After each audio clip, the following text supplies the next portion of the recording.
reporting live from Jane Equipment. Today I'm going to go over some of the components on our 4-gallon, 4,000 PSI Honda pressure washer units. The SKU I have in front of me today is a BE4040-HGD. That's the exact SKU on our website that I'm going to be going over. This is pretty similar to some of the other units. There are a few differences, and I'll touch on that as we go through the video. So the first thing we're going to go over is these 4040 units are coming with a Honda GX390 engine, known as a 13 horsepower. This is the most popular engine for pressure washers. Has a 1-inch solid shaft, which gives you all the options in the world for your pressure washer pump. This is a pull start engine. Over here you have your choke, over here you have your fuel control and your throttle control.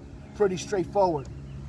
Coming around to this side, this unit is going to come with a general EZ4040 pump. The pump specs on this are 4 gallons a minute, 4,000 PSI. And I'm just going to go over a few of the components that are attached to this. Over here we have our garden hose intake. This is your water inlet where your water is going to be coming in.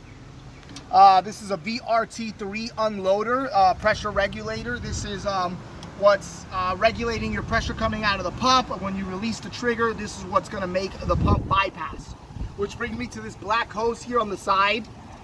The purpose of this black hose is this is the bypass. When you release the trigger on your gun, this valve opens up and allows the water to bypass through the pump and kind of recirculate. This only happens when you're off the trigger. A good rule of advice, you only want to leave your unit in bypass for about 1 minute, maybe 2 minutes max. Anything after that, honestly, you should shut it down and turn it back on when you're ready to pull the trigger. This unit is actually on a stainless steel frame, and these are no flat foam filled tires. So these tires are actually filled with foam and do not have any air. They will never go flat. Moving right along, these units do have one safety feature that I get a lot of questions on. People are always asking me what exactly this is. What this is a thermal relief valve, pretty similar to the thermostat in your car.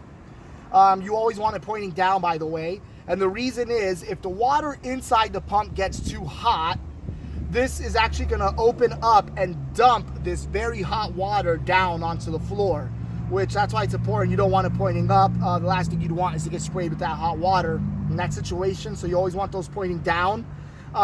In reality, if you're getting a drip out of this or a constant stream, it's just the part that you would replace. It doesn't get repaired, you just replace it.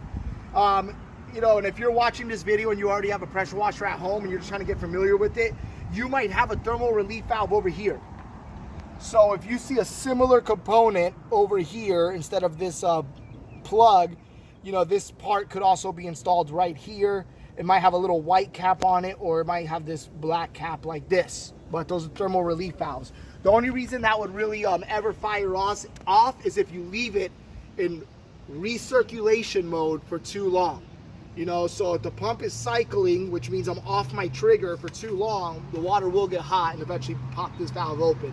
When that happens, essentially, you know, you're risking pump damage, so you really want to avoid that at all costs. These units do all come with some pretty basic accessories. They're going to come with 4 tips. You're going to have your red 0-degree tip, your yellow 15-degree tip, your white 40-degree tip, and your black chemical injection nozzle. Touching on that, these units do come with the chemical injector. These units, specifically this SKU, this is actually an adjustable injector. And if you look right here, I can actually adjust the injector here. As I push the injector down, I am closing it almost to 0% injection. As I open it up all the way, I can go to almost 20% injection. To use this,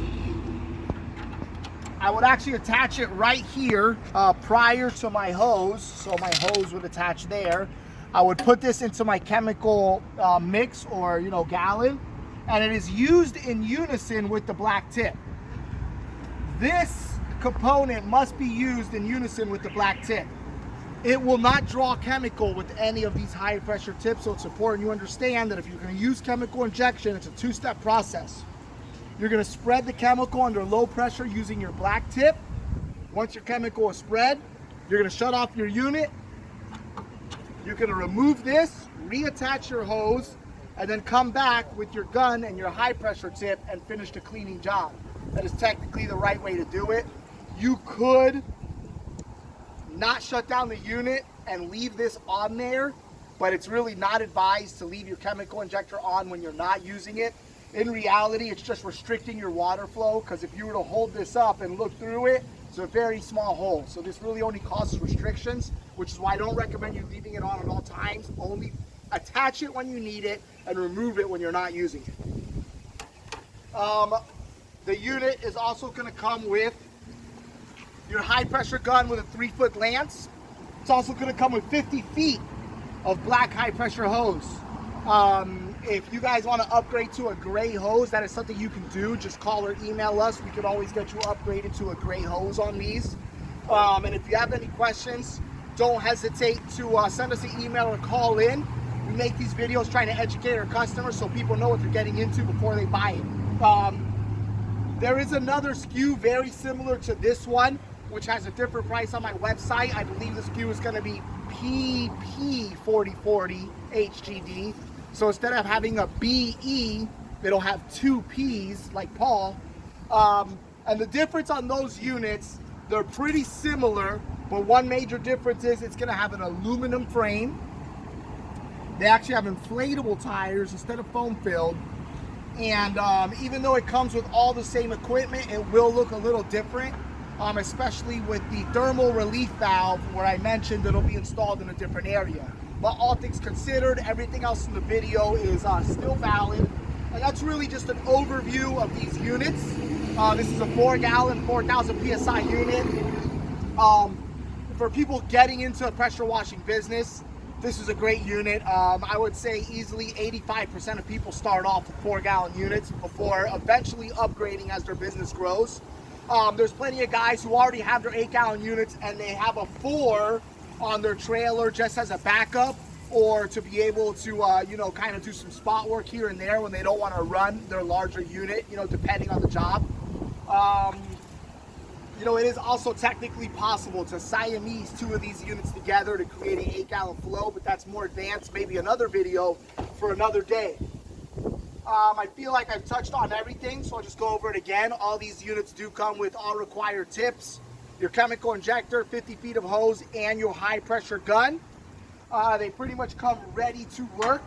One thing you want to watch out for with any pressure washer, or in reality with any of these Honda engines, especially the GX series of engines, these engines are not designed to be flipped over onto their sides.